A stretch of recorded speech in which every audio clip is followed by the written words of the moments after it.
This session is resumed. Mr. Session is President, resumed. yes, Mr. President, Mr. President, Mr. President, before we proceed, we'd like to acknowledge some guests in the Senate, the gallery. Mayor Queen Marilyn Alarvar from Pila Laguna and her councilors. We'd like to welcome them in the Senate. Mayor Alaba and the councilors of Pila Laguna, you're welcome to the Senate. Thank you.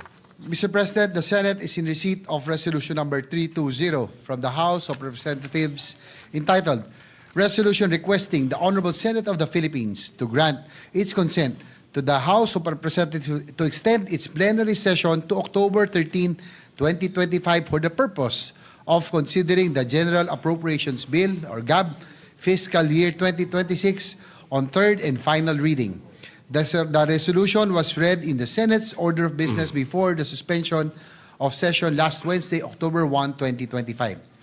To allow the House of Representatives sufficient time to pass the General Appropriations Bill on second and third reading in faithful compliance with the requirements of Article 6, Section 26, Paragraph 2 of the Constitution, I move that the body grant consent to the House of Representatives request to convene on October 13, 2025 after the Senate adjourns its session on October 10, 2025. So move, Mr. President.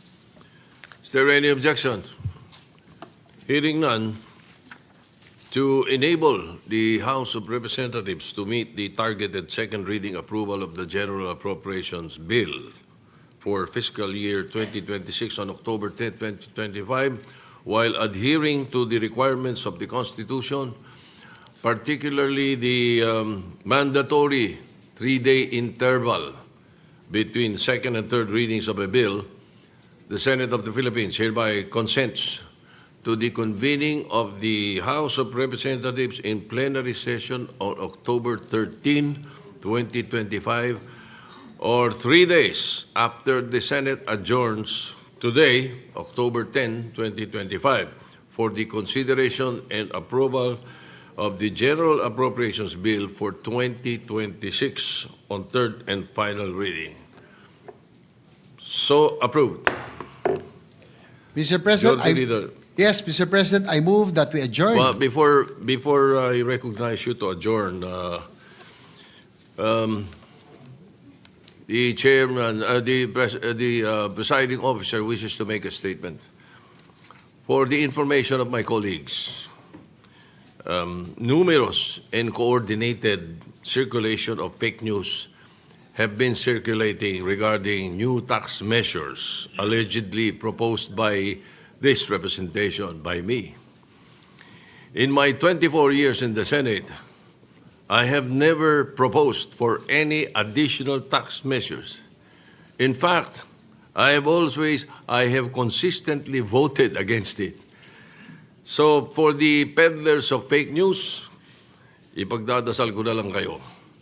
Sa ating mga kababayan, huwag kayong basta maniniwala, lalo na pag masama ang balita. Majority Leader, you're recognized. Yes, Mr. President, I move that we adjourn the session. Okay. Another matter. We would like to place on record that we have designated the Senator Erwin Tulfo to be the acting chairman of the Blue Ribbon Committee, and as much as he is the vice chair of the Public Accountability Committee. For the record. Yes, Mr. President, I reiterate my earlier motion. I move that we adjourn the session until 3 o'clock in the afternoon of Monday, November 10, 2025. Any objection? There being none, the session is adjourned until 3 o'clock in the afternoon of Monday, November 10, 2025.